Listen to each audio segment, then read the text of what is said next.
Welcome to easy economics. ये मेरा channel है इजी इकोनॉमिक्स। इसमें हम पढ़ेंगे इकोनॉमिक्स बहुत ही आसान तरीके से। ये वीडियो शुरू करने से पहले मैं आपसे एक रिक्वेस्ट करना चाहती हूँ, please subscribe my channel and hit the bell icon, क्योंकि इससे आपको मेरी सारी नोटिफिकेशन टाइम टू टाइम मिल जाएंगी और आपकी स्टडी बहुत ही स्मूथ तरीके से चलेगी। चलिए फिर आगे बढ़ते हैं। 11th class chapter 2 consumer equilibrium and demand. ये 11th क्लास का चैप्टर 2 है। इसमें हम बहुत सारे टॉपिक्स को क्लियर करेंगे वन बाय वन, और क्योंकि इसके टॉपिक्स काफ़ी हैं इसीलिए ये चैप्टर जो है 6 to 7 वीडियोस में कवर हुआ है। मैं वन बाय वन सभी वीडियोस आपके पार्ट 1, पार्ट 2, पार्ट 3 करके डालूंगी। Let's we start now this chapter 2 consumer equilibrium and demand. अब नाउ कंज्यूमर कौन है हमारी इकोनॉमी में? हु डिमांड, जो डिमांड करता है, एंड रेडी टू परचेज, और वो खरीदने के लिए तैयार रहता है। ठीक है, यानी कि जो डिमांड करेगा कि भाई मुझे ये चीज चाहिए, लेकिन सिर्फ डिमांड नहीं कर रहा, उसके पास परचेजिंग पावर है और वो उस पर पैसे खर्चने के लिए तैयार है, तो वो कंज्यूमर है। अगर आप सिर्फ डिमांड कर रहे हैं और आप पैसे खर्चने के लिए तैयार नहीं है, आप पैसे नहीं देना चाहते, या आपके पास परचेजिंग पावर नहीं है, तो वो कंज्यूमर उस डेफिनेशन से बाहर है, कंज्यूमर वो नहीं माना जाएगा। ठीक है, and this chapter presenting the solution based on the capitalist economy. Capitalist economy आप जानते हैं कि हमारे डिफरेंट टाइप की इकोनॉमी है, जिसमें एक तरह की इकोनॉमी है कैपिटलिस्ट इकोनॉमी, और इसमें हम सारे प्रॉब्लम सॉल्यूशन करते हैं by the price mechanism.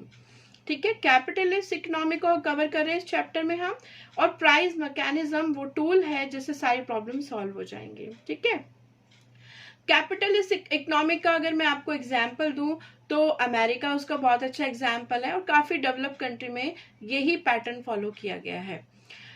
Some of the highlights of these type of economy is that demand and supply interact freely. यहाँ पर डिमांड और सप्लाई इंटरेक्ट करती है फ्रीली। ठीक है, no one instruct and direct. यहाँ पर कोई तीसरा बंदा नहीं है जो उसको इंस्ट्रक्ट करे और उसको डायरेक्ट करे कि भाई क्या दिशा हम दें डिमांड और सप्लाई को। गवर्नमेंट इज देयर, गवर्नमेंट हर कंट्री में है, चाहे वो कैपिटलिस्ट इकोनॉमी है, चाहे सोशलिस्ट इकोनॉमी है, और चाहे हमारी तरह इंडिया की तरह मिक्स इकोनॉमी है। बट इंटरवेंशन, ये गवर्नमेंट का कितना कंट्रोल होगा, कितना इंटरफेयर होगा, depend upon the nature of the economy. ये जो इंटरवेंशन है ये इकोनॉमी के नेचर पे डिपेंड करता है। जैसे कि कैपिटलिस्ट इकोनॉमी जो हम पढ़ रहे हैं, यहाँ पर इंस्ट्रक्शन और देना गवर्नमेंट की तरफ से बिजनेस में खासकर, और डायरेक्ट करना लगभग आप समझिए कि ना के बराबर है। बहुत ही कम चीजों में गवर्नमेंट का इंटरवेंशन है। And capitalist economy government intervention is so less और कंज्यूमर इज सुप्रीम। यहाँ गवर्नमेंट सुप्रीम नहीं है, यहाँ कौन सुप्रीम है? कंज्यूमर, और वो भी कौन सा consumer? Who have the purchasing power.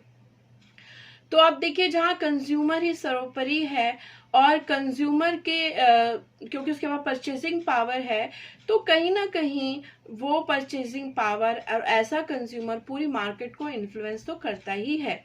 यानी कि अब मैं एक छोटा सा एग्जांपल लेती हूँ, ये सिर्फ समझाने के लिए है कि मान लीजिए कि एक इकोनॉमी में मान लीजिए कि 20% लोग ऐसे जिनको खाने के लिए भी पूरा नहीं पड़ रहा, और वो एक कैपिटलिस्ट इकोनॉमी है। लेकिन यहाँ जो बाकी 80% लोग हैं वो जो है काफी अच्छी हैसियत के हैं। ठीक है, they are the rich peoples. ठीक है, and they are demanding for the luxury cars. तो आप क्या सोचते हैं कि उस इकोनॉमी में, क्योंकि गवर्नमेंट का इंटरवेंशन नहीं है, कंज्यूमर सुप्रीम है और उसके पास परचेजिंग पावर है, तो आपको क्या लगता है वहां पर लग्जरी कार्स ही बनाई जाएंगी? क्योंकि जो कंज्यूमर डिमांड कर रहा है, that type of demand only fulfilled. ठीक है, क्योंकि यहाँ गवर्नमेंट का कोई इंटरवेंशन नहीं है। ये एक मेरा छोटा एग्जाम्पल है, और ये अब आप समझ गए होंगे कैपिटल इकोनॉमी क्या होती है और प्राइस मैकेनिज्म क्या होता है। प्राइस पूरा डिपेंड करता है डिमांड करने वाले पर और सप्लाई करने वाले की पावर पे, क्योंकि जो मार्केट है उसमें डिमांड और सप्लाई एक पावर की तरह काम करती हैं और फ्रीली मूव करती हैं। और उन्हीं के इंटरेक्शन से पता चलता है कि भाई प्राइस क्या होगा, मीन्स बार्गेन भी चलता है इकोनॉमी में। ठीक है, अब ये हम नेक्स्ट पे मूव करते हैं। अब हम समझेंगे utility. What is utility? Capacity of a commodity to satisfy the need. यानी कि कोई जो कमोडिटी है, जो गुड्स है, वो हमारे को कितना सेटिस्फाई कर सकती है, उसके सेटिस्फाई करने की कैपेसिटी जो है वो उसकी यूटिलिटी है। यानी कोई चीज़ हमको जितना सेटिस्फाई करती है वो उसकी यूटिलिटी होती है। चलिए आइए हम इसे एक एग्जाम्पल के थ्रू भी समझते हैं और इससे हम आगे का जो फॉर्मेशंस हैं वो हमें बहुत अच्छे से क्लियर होंगी। See I have taken 3 glasses here. ठीक है, these are the glass of water. ठीक है, अब ये मान लीजिए कि हम बहुत हस्ती हैं, हमें बहुत प्यास लगी है और हमने उसमें बहुत तेज़ प्यास में 1 गिलास पानी पी लिया, तो ऐसे में 50% हम सेटिस्फाइड हो गए। ठीक है, क्योंकि जितना तेज़ हमारा इंटेंसिटी है ना वांट की, जितना ज़्यादा हमको है कि हमें ही करना है, तो उससे सेटिस्फैक्शन भी उतना ज़्यादा आता है। ठीक है, अब हमने नेक्स्ट ग्लास ऑफ वाटर लिया और वहाँ पर क्या हुआ कि हमारा सेटिस्फैक्शन 30% हुआ। अब देखिए कि एक और ग्लास पीने से सेटिस्फैक्शन लेवल थोड़ा घटा है, बिकॉज कि हम 50% पहले से ही सेटिस्फाइड थे। ठीक है, हमें उतनी ज़रूरत थी नहीं, फिर भी हमने लिया तो 30% सेटिस्फैक्शन आ गया आपका। फिर हमने 1 गिलास पानी और पी लिया। अब 1 गिलास पानी और पीने से क्या हुआ कि आपका सेटिस्फैक्शन लेवल जो है 20% और बढ़ा। मीन्स बढ़ रहा है सेटिस्फैक्शन, बट पहले 50%, एक पहली बार में सबसे ज़्यादा बढ़ा, उसके बाद थोड़ा उससे कम, उससे बाद उससे भी कम थोड़ा। तो इससे आपको पता चलता है कि extra quantity giving him less satisfaction. किसी को भी अगर हम एक्स्ट्रा क्वांटिटी एक सेम चीज़ की रिपीटेडली लेंगे तो हमारा सेटिस्फैक्शन लेवल घटता चला जाएगा।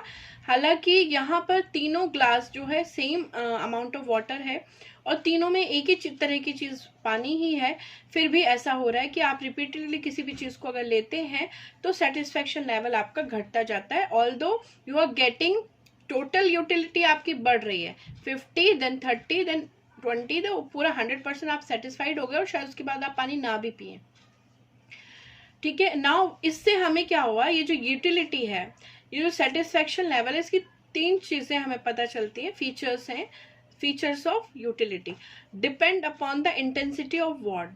यानी कि जो यूटिलिटी है किसी भी चीज की, depends upon the intensity of want, यानी किसी चीज को चाहने की आपकी इंटेंसिटी जो है वो उस पर डिपेंड करता है कि उसका सेटिस्फैक्शन लेवल क्या होगा। अगर आपको किसी भी चीज़ की बहुत ज़्यादा रिक्वायरमेंट है, आपकी इंटेंसिटी बहुत ज़्यादा है, तो आपको उसको लेने से उतने ही सेटिस्फैक्शन ज़्यादा मिलेगा। लेकिन अगर आप एक बार थोड़ा सा सेटिस्फाइड हो गए तो इंटेंसिटी थोड़ी कम हो गई, फिर नेक्स्ट लेवल अगर आप सेम यूनिट का लेंगे तो वो वाला सेटिस्फैक्शन नहीं, उससे थोड़ा कम ही सेटिस्फाइड होंगे आप। ठीक है, कांट मेजर इन क्वांटिटी। अब देखिए यूटिलिटी ना एक फीलिंग है, सेटिस्फैक्शन क्या है, फीलिंग।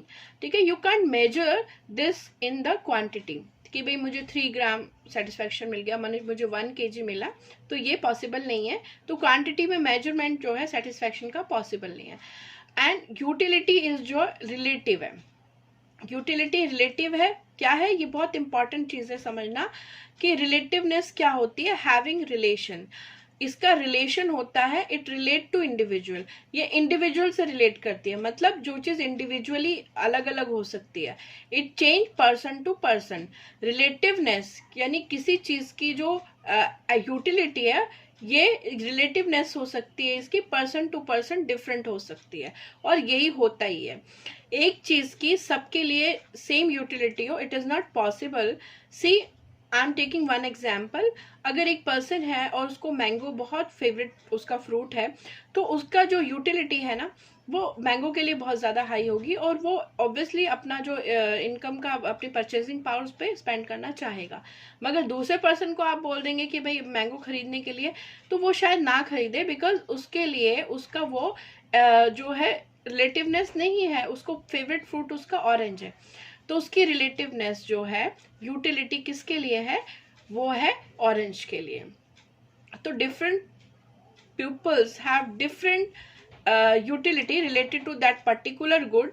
तो ये जो है अलग अलग लोगों की अलग अलग होती है। जो आपका यूटिलिटी है ना, इसमें आप दो चीज़ें और समझेंगे कि मार्जिनल यूटिलिटी और टोटल यूटिलिटी क्या होती है, इन दोनों का आपस में क्या रिलेशन है और ये होती क्या है। Now I have taken one schedule of total utility and marginal utility. यहाँ देखिए कॉलम 1 में आई have taken unit of chocolate, मैंने गुड्स के रूप में लिया है चॉकलेट को, और यहाँ टोटल यूटिलिटी यानी जैसे जैसे आप एक और चॉकलेट यूज करते जा रहे हैं तो आपका सेटिस्फेक्शन लेवल बढ़ रहा है, वो आपका टोटल यूटिलिटी लेवल दिखाता है। और मार्जिनल यूटिलिटी क्या है कि अगर आप एक एक करके जो बढ़ा रहे हैं तो उस पर्टिकुलर वन जो इंक्रीमेंट हो रहा है उससे कितना इंक्रीमेंट टोटल यूटिलिटी में बढ़ रहा है, सेटिस्फेक्शन लेवल में जो ग्रोइंग हो रही है वो क्या है, वो मार्जिनल यूटिलिटी है। और ये every new quantity, every new unit से को डिनोट करती है। सी, जब मैंने एक भी चॉकलेट नहीं ली तो मेरे कोई टोटल यूटिलिटी नहीं, कोई सेटिस्फेक्शन लेवल नहीं है और मार्जिनल यूटिलिटी भी कुछ भी नहीं है। अब मैंने एक चॉकलेट ली तो हमारे को टोटल यूटिल्स जो है, अब ये देखिए टोटल यूटिलिटी ना यूटिल्स में ली है क्योंकि आपको पता है फीलिंग्स है, इसकी कोई मेजरिंग क्वांटिटी नहीं है तो हमने उसको यूटिल मान लिया, एक समझने के तरीके से इजी हो जाता है फिर, ठीक है। तो हमने 12 यूटिल्स के बराबर हमें सेटिस्फेक्शन मिला। और जब मैंने दूसरी चॉकलेट ली तो ये सेटिस्फेक्शन लेवल 20 यूटिल्स बढ़ गया, और जब मैंने थर्ड ली तो 25 हो गया। आप देख रहे ग्रो कर रहे हैं, हमारा सेटिस्फेक्शन लेवल बढ़ रहा है, ठीक है। फोर्थ पे 29 हो गया और फिफ्थ पे 32, लेकिन सिक्स्थ पे आके आप देख रहे हैं कि वो 32 ही है। इसका मतलब आपका कोई सेटिस्फेक्शन लेवल ग्रो ही नहीं किया, मतलब इस लेवल पे आके आप जो है सेटिस्फाइड हो गए, ठीक है।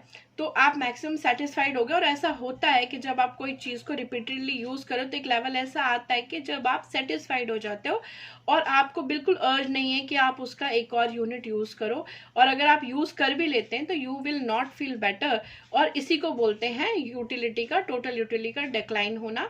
ऐसा भी हो सकता है कि आप किसी चीज के यूज करने के बाद डिससेटिस्फाइड हो जाओ, ठीक है, क्योंकि इंटेंसिटी थी, वांट थी, तो आप सेटिस्फाइड हो गए। जब वो सेटिस्फाइड हो गए आप कंप्लीटली, तो आप अगर आपको वो और होगा और लेंगे आप तो वो जबरदस्ती होगी और उससे आप डिससेटिस्फाइड होंगे। और dissatisfied is you are watching here that total utility is decreasing here, 32 से 29 होगी, ये आपका डिससेटिस्फैक्शन है। अब मार्जिनल यूटिलिटी फर्स्ट जो यूनिट थी चॉकलेट की उसमें 12 हुआ, लेकिन जब आपने सेकंड ली तो वो 12 से 20 बना, यानी पहली बार में 12 यूटिल्स का आपको मिला मार्जिनल यूटिलिटी और सेकंड में सिर्फ 8 यूटिल्स। यहाँ पर मार्जिनल में आपको पता चल रहा है कि टोटल यूटिलिटी में भले बढ़ा हुआ दिख रहा है लेकिन मार्जिनल में वो घट रहा है। अब आपने जब थर्ड चॉकलेट यूज करी तो आपको 5 यूटिल्स का, आप 20 से 25 पे पहुंचे, सिर्फ 5 यूटिल्स का आपको थर्ड वाली से बेनिफिट मिल रहा है, ठीक है। और फोर्थ वाली से 4 यूटिल का और 5 वाली से 3 यूटिल्स का। और जब आपने 6 यूनिट यूज करी तो आप तो फिफ्थ पे भी 32 सेटिस्फैक्शन लेवल पे थे और सिक्स्थ पे भी। इसका मतलब मार्जिनल जो ये सिक्स्थ आपने यूज करा इसका तो कोई मार्जिनल सेटिस्फैक्शन ही नहीं हुआ, 0 हो गया, आप जैसे पहले थे वैसे ही अब है, ठीक है। और जब आपने 7th करी यूज तो फिर बिल्कुल ही केस ही बिल्कुल पलट गया, यानी कि आपका डिससेटिस्फैक्शन हो गया, आपकी यूटिलिटी -3 में चली गई, यानी ये 7 तो आपको यूज करना ही नहीं चाहिए था।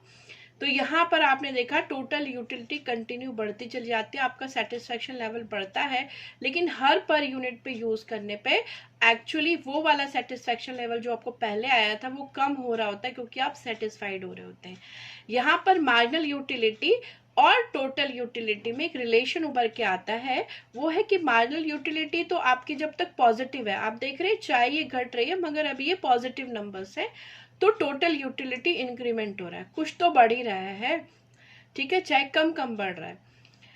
लेकिन जब मार्जिनल यूटिलिटी 0 हो गई, यानी आपको वो एक्स्ट्रा यूनिट यूज करने से कुछ भी मिला नहीं, कुछ भी सेटिस्फैक्शन नहीं मिला, यानी आपकी टोटल सेटिस्फाइड हो गए थे, आप मैक्सिममली आप सेटिस्फाइड थे, और इसके बाद अगर आप यूज करते हैं तो आपको कुछ भी नहीं मिलने वाला क्योंकि मार्जिनल यूटिलिटी तो ऑलरेडी 0 हो चुकी है। और अब जो है, अब अगर आप एक्स्ट्रा यूज करते हो तो मार्जिनल यूटिलिटी नेगेटिव है, और जब मार्जिनल यूटिलिटी नेगेटिव है इसका मतलब आप डिससेटिस्फाइड हो, और ऐसे में आपकी टोटल यूटिलिटी डिक्रीज कर गई। ये जो रिलेशन है ये आपने स्केड्यूल से बहुत अच्छे से समझा होगा और आप दोबारा रिमाइंड करके देख भी सकते हैं। और इससे क्या हो गया कि ये जो रिलेशन है ना ये समझ में तो आपके आ गया, but you have to learn it also, because इसके बारे में बहुत बार MCQs पूछे जा सकते हैं या वन वर्ड आंसर भी आ सकते हैं। ठीक है, now we are moving on the next. आप टोटल यूटिलिटी और मार्जिनल यूटिलिटी आपने एक रिलेशन वाइज समझ लिया है, लेकिन अब हम इसका फॉर्मूला क्लैरिफाई करेंगे, क्योंकि फॉर्मूला समझने से पहले ना आपको चीज़ों का रिलेशन आपस में समझना ज़रूरी रहता है कि क्यों वो उससे रिलेटिव है और कैसे कैसे वो उस पर डिपेंड है। तो फॉर्मूला आपको जल्दी समझ में आता है, और फॉर्मूला फिर क्या होता है, एक शॉर्टकट होता है, इजी जल्दी कैलकुलेशन के लिए एक शॉर्टकट होता है। But before that you have to understand the relation first.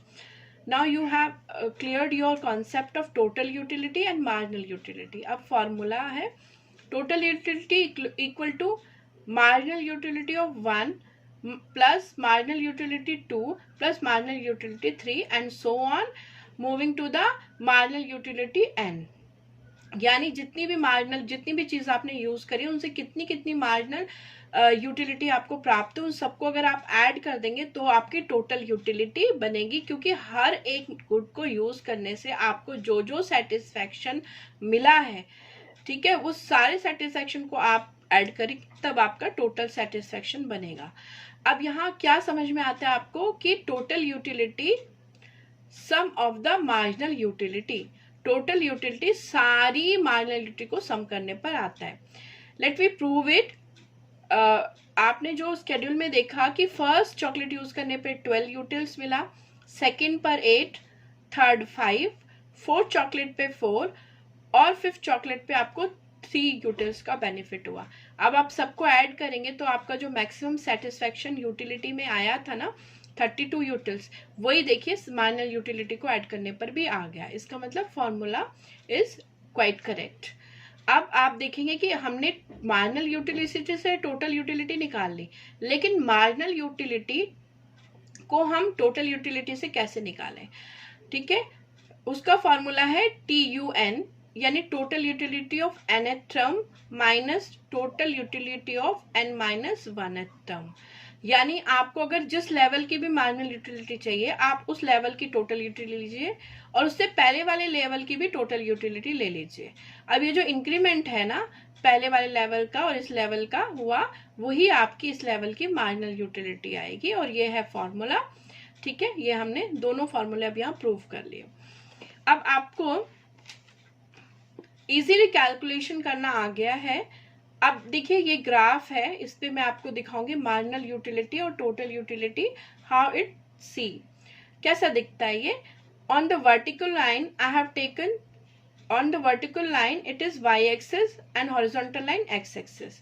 Vertical line पे I have taken marginal utility and total utility, and on horizontal line unit of the chocolate, हमने chocolate unit ली कि हमने कैसे कैसे chocolate बढ़ा रहे हैं, तो हमारा मार्जिनल और जो टोटल यूटिलिटी वो बढ़ रही है। मैंने यहाँ सिंपल पॉइंट्स ले लिए, आप यहाँ डाटा भी लिख सकते हो 5, 10, 15 इस तरह से कर सकते हैं आप। अब आप देखिए टोटल यूटिलिटी जो हमने शुरू करी ना वो 12 से शुरू करी, कि पहली चॉकलेट यूज करने से 12 हुआ हमको, उसके बाद वो बढ़ा, ठीक है, और उसके बाद 20 हो गया, और उसके बाद फिर नेक्स्ट लेवल पे जाके इस तरह से आप देख रहे हैं एक उभरता हुआ कर्व आपको दिख रहा है, और ये है टोटल यूटिलिटी कर्व, और ये इसका मैक्सिमम सेटिस्फैक्शन लेवल है।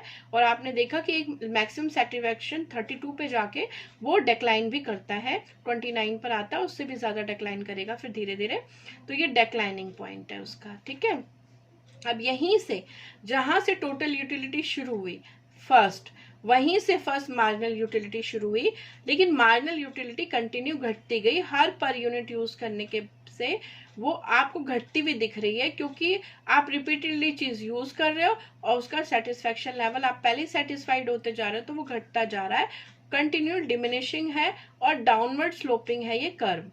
ठीक है, अब आप ये देखिए कि वहां पर जो हमने थ्योरी एक बनाई थी वो यहाँ बिल्कुल अप्लाई हो रही है। आप ये देखेंगे मार्जिनल यूटिलिटी यहाँ पर 0 है, it cut the X axis, so here marginal utility is 0, and at this point total utility, see the above, see above line, total utility is maximum, where the marginal utility is 0, total utility is maximum, and after that marginal utility is decreasing, it goes negative, ये negative हो जाती है, और जब ये negative होगी तभी total utility downward fall करना शुरू कर देगी। वो रिलेशन जो हमने डाटा से समझा था क्लियरली यहाँ ग्राफ से आपको समझ में आ रहा है। यहाँ पर जो हमने सीखा वो एक चीज हमने देखी कि भाई मुझे पता है कि टोटल यूटिलिटी क्या होती है और मार्जिनल यूटिलिटी अब क्या होती है, लेकिन यहाँ पर क्यों कौन सा लॉ हो रहा है, कौन सा नियम लागू हो रहा है, डिमिनिशिंग मार्जिनल यूटिलिटी, यानी मार्जिनल यूटिलिटी डिमिनिश होती जा रही है, वो कम होती चली जा रही है। और ये आपका ह्यूमन नेचर है कि अगर आप सेटिस्फाइड हो रहे हो किसी भी चीज से तो आपका जो सेटिस्फेक्शन लेवल है वो धीरे धीरे कम हो रहा है पर यूनिट ज्यादा यूज करने से। ठीक है, thank you for watching this video and आप इसको रिवाइज करिएगा, पॉज करके वीडियो को अच्छे से नोट ले लीजिएगा और ध्यान से पढ़ेगा। कोई भी अगर प्रॉब्लम है, कोई इश्यू है तो आप कमेंट बॉक्स में लिखेगा। I will answer sure and have a good day. Thanks for watching.